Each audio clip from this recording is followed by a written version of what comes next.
Welcome to the Vegan Pulse. I am your host, Nancy Arenas. My guest today is Carole Levy. Carole is an artist and chef. She is the founder of the Veggie Vanguard, a company offering whole food, plant-based services, resources, and recipes free of salt, oil, and sugar.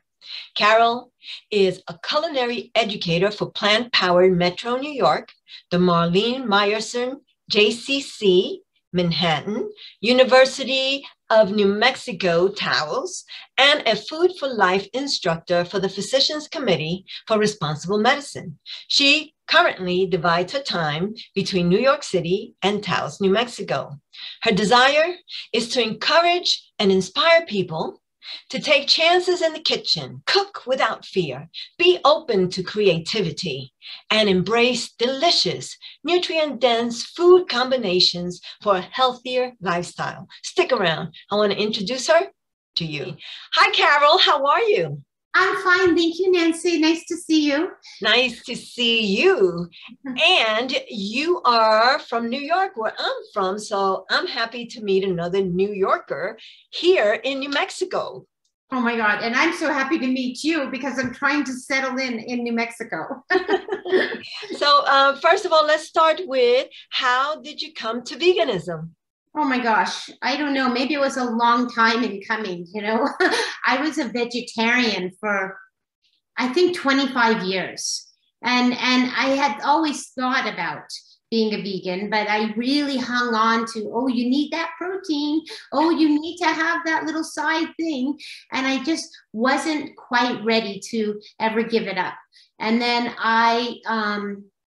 a lot of things happened. I was having a big skin issue and no dermatologist was able to figure it out. And they said, well, we'll put you on, my naturopath said, we'll put you on an elimination diet. And I remember like digging my heels in to then thinking, oh gosh, she's going to take away nightshade vegetables from me, the things I love. And she's going to, you know, so I went through all that with her, but digging my heels in. And then I was very lucky. And I went and I saw Dr. Barnard give a lecture at the JCC in Manhattan. And suddenly a big light bulb went off in my head because he talked about cow's milk. And suddenly it was like, oh my God, I can't drink milk anymore. I can't eat cheese anymore. Like it was like I had been contemplating it for a long enough time, but it wasn't, and even the naturopath, I couldn't come off dairy. I just couldn't do it. I just wouldn't. And I felt like I've already given up meat. How could I give up dairy? And then when Dr. Barnard kind of explained about the cow and how they impregnate, his little illustrations, his description, I was just like, oh my God, I can't have any more milk anymore. I can't have any, like, so suddenly I thought, okay, that's done with that. And then within weeks from that, the organization called Plant Powered Metro New York that I actually ended up working for, they were beginning to form and they were starting a 21-day jumpstart, literally like 3 weeks after that Dr. Barnard lecture. So I signed up for that and I thought, you know, if I can't eliminate things for 21 days and I just can't do it, well, then I'll go back to my old ways. But because this was structure within a community and we were going to have a mentor, and so it was all about timing, you know, because I always believe you think about it for a really long time and maybe you think you're ready, but when you're ready, you're ready. I get that. And, you know, for me, one of the hardest thing was milk. I thought I'd die if I give up milk. And guess what? I didn't die. And I'm glad that I gave up milk. It never really sat well in my stomach, but because we've been told over and over, milk is good for you, not, you know, I believed it. I kept drinking it, and it made a big difference when I stopped. We're the only mammal that drinks another mammal's milk. You know, it was just like, and like I said, Dr. Barnard said so many things to me that light bulb went off in my head in a big way. And I'm like, oh, now I really understand what I need to do, you know, but, and the cheese thing too, I kind of really, really love cheese. And I thought I only eat a little bit of it. But when I made the switch for that 21 days, I had a little bit of a detox which was really overwhelming to me. Actually, for almost 5 days, I had this detox, and I thought it was going to be easy peasy going from vegetarian just to like getting rid of, but I had detox. And I really had the support with a mentor telling me, you're going to be okay, you know? And then I started eating even more vegetables and even more beans than I had eaten like the last 25. Like I felt like everything opened up for me somehow. Like instead of people always say, oh, you eat so little. I'm like, are you kidding? When I became a vegan, the world of food opened up for me, opened. It didn't close. There was no door that closed. It was like suddenly I could have as much fruit as I wanted, as much vegetables as I wanted, as many beans as I wanted. And that all sounded good, you know, because over the years I tried Weight Watchers. I always felt like, oh, I have to watch my carbs. And suddenly I didn't have to watch anything if I just ate all those things. And I'm with you on that, because before I went vegan, I wasn't really that crazy about food. I mean, food didn't really sit well in my stomach. So I was like, but when I went vegan 9 years ago, now I love food, because it's what you said. It opened me up to so many different vegetables and fruits and grains that I had not ever experienced before, that now I love vegan exactly. food. Exactly. And I just feel like I got to eat more of those things. And, you know, like I always felt like I had a plate of, you know, something dairy, or I did eat a little bit of fish at, you know, just once in a while. So I always felt like I had that protein on the plate, right? But then once I got rid of that idea that you needed protein and that there was protein everywhere, that, you know, that, and that we don't need that much. There's nobody ever says we're protein deficient. Do you know? Like, not in this country, you know? You know, so exactly. Anyway, so I started to feel better. And I remember seeing Dr. Barnard, like literally like maybe 2 months later. And I said, Dr. Barnard, I am so feeling the best I've ever felt. And I feel like I'm practically on the moon every day. I have that much more energy than I've had ever. And he goes, oh, Carole, stay on this earth. We need you here. So that's awesome. And now let's talk about, you do some culinary education online for different organizations. Let's talk about that. Okay, sure. So after I did the 21-day Jumpstart program, I was participating in that 21-day program, and we had a chef in there that was a Food for Life instructor. And as they were teaching, I was trying to keep my mouth shut about how much I knew about food, because I had been a professional for 11 years. I put myself through college and in a restaurant business. And so I had been in the food business. So I was always trying to keep my lip zipped when somebody else was teaching us how to become a vegan. How do you get the things you need? So within, I don't know, not before the program even finished in the 21 days, I was up at the counter teaching people how to make substitutions, so I, shortly after that, I was like, this is my calling. My calling is that I am an educator. I had gone to school in my 20s to be a teacher, to be an artist, and to teach painting.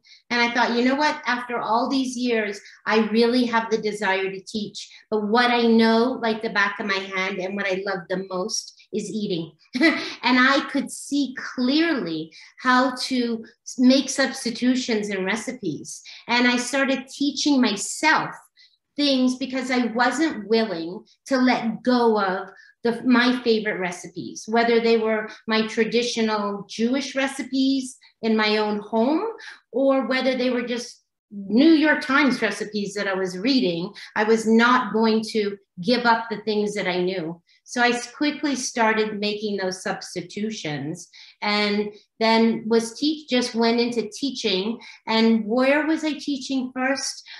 There's an organization called Plant Powered Metro New York, and they're community of volunteers actually that empower people and kind of give them the support to make the change, to show that disease can be prevented and empower people to a healthier living. So I became their first, that organization was just forming. They just became 3 years old. And so I started teaching. I was their first culinary educator. Now we have like dozens of people in our organization that teach. So Plant Powered was my first, and I teach remotely all the time. And then once I started that same year, I got into a program with the Physicians Committee for Responsible Medicine, which is based, as you know, in TC. And it too is a teaching program, and I'm a Food for Life instructor.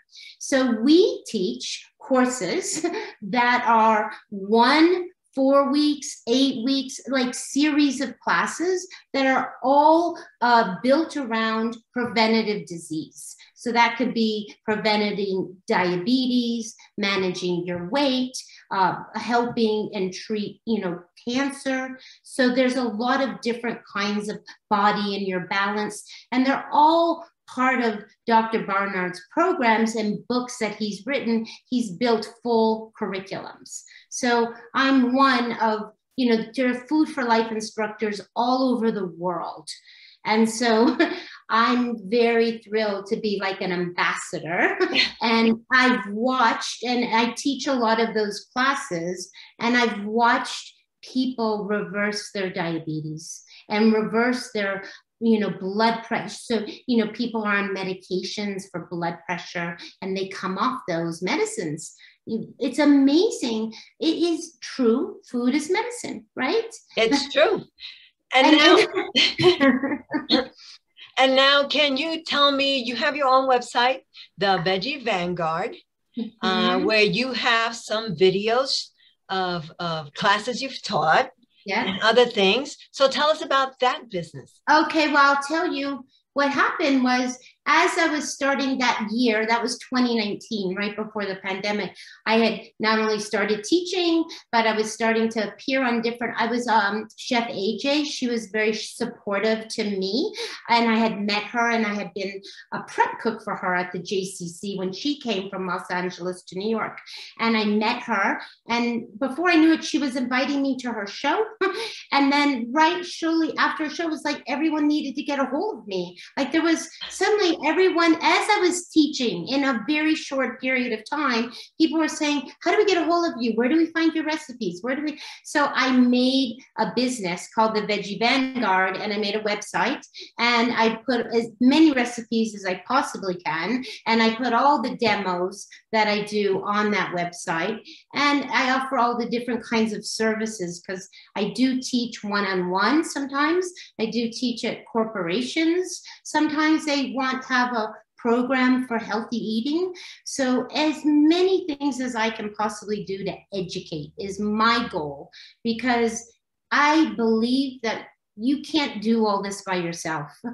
It's if you can, but it's really hard.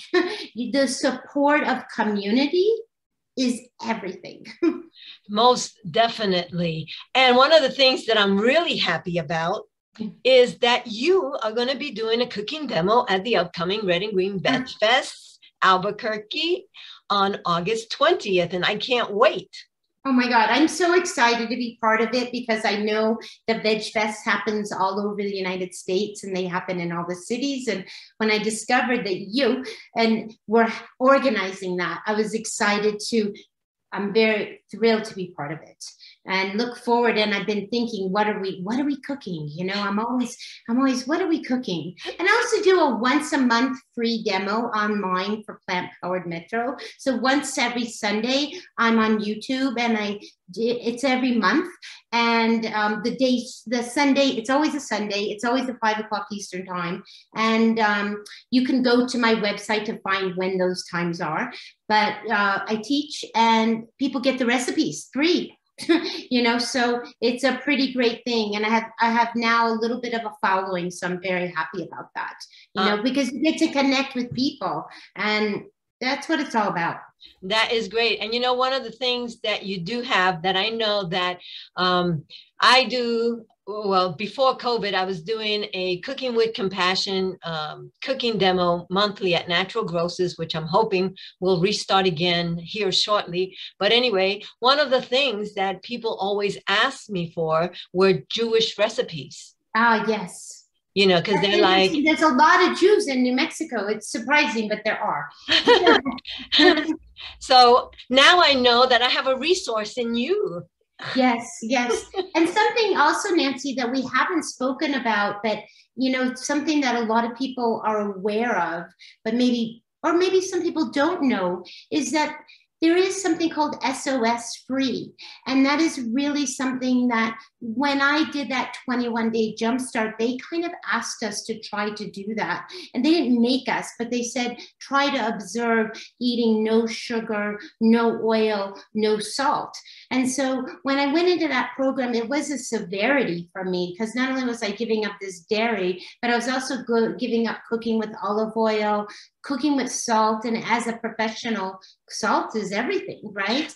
So I had to learn, and I've taught myself how to bring up flavor, right? Without those things, you know, and without cooking with white sugar or brown sugar. You know, I'm a baker, and I've spent the last few years trying to figure out, how do I make a great pie? How do I make a cheesecake? How do I make cookies without those sugar, salt, and oil? And it's all possible. Yes, it is. And it's all not only possible, but it can also taste good if you know That's what's amazing. That is the best point ever, because when I have a really good friend, Wendy, and she was my kind of bridge to this new lifestyle of mine. And she kept saying, it was Thanksgiving time. She says, I'm going to make an apple pie without any sugar or butter. And I said, really? Really? And this was before I had done the Dr. Barnard and the 21-day. And she never got to it, but she kept talking about it. So I said, hand me over that recipe. And so I made it. And I was so amazed, because for the first time, now the dough was a little difficult that I made. It didn't have any butter, and it was made with nut butter, and it kind of wasn't the flaky, fluffy dough that I kind of knew. And there was no white or brown sugar, but I made a paste, a date paste, and but for the first time, I tasted the apples. I said, this is the best pie ever, because why? You're normally used to tasting that butter and the sugar and then the apples. But when you don't use those things, you always taste the food that it is. So that's the whole reason to eat whole food, plant-based, for no other reason whatsoever, besides health. and I'm not quite there with the SOS, but I use minimal. And I can tell you this, that you're absolutely right. And what I try to tell people and teach people is that when you take away all that extra condiments, sauces, cheeses, you actually could taste the deliciousness of the food, of the vegetables that you're serving, and the grains, because they have their own flavors, and everybody's just used to them being covered up with the salt and the oil and the sauces. And exactly, you're exactly right. And now when I go out to eat, I think everything's way too salty, or and there are ways to bring up the food flavor. There are natural ways. I mean, we have simple right here in the kitchen. We have fresh herbs. We have spices, right? And especially in New Mexico, we have spices. We have those peppers, right? And then we have citrus. Citrus is a really great replacement for salt. It brings the flavor up, whether it's the zest or the inside of the citrus. Both work, and I use them all the time. Well, thank you so much, Carole, for being on the Vegan Pulse. Now, I will have links to all your media, your website, your Facebook, your Instagram, so that people can reach out. But I am very interested in learning a lot more from you. Thank you for having me on, and be healthy. Thank you. Eat well. All right. Bye-bye. Bye-bye. Thank you for joining us on another episode of the Vegan Pulse. I am your host, Nancy Arenas. Remember to like us on Facebook, check out our website, and subscribe to our YouTube channel. If you have a pulse, you have a purpose. Live vegan.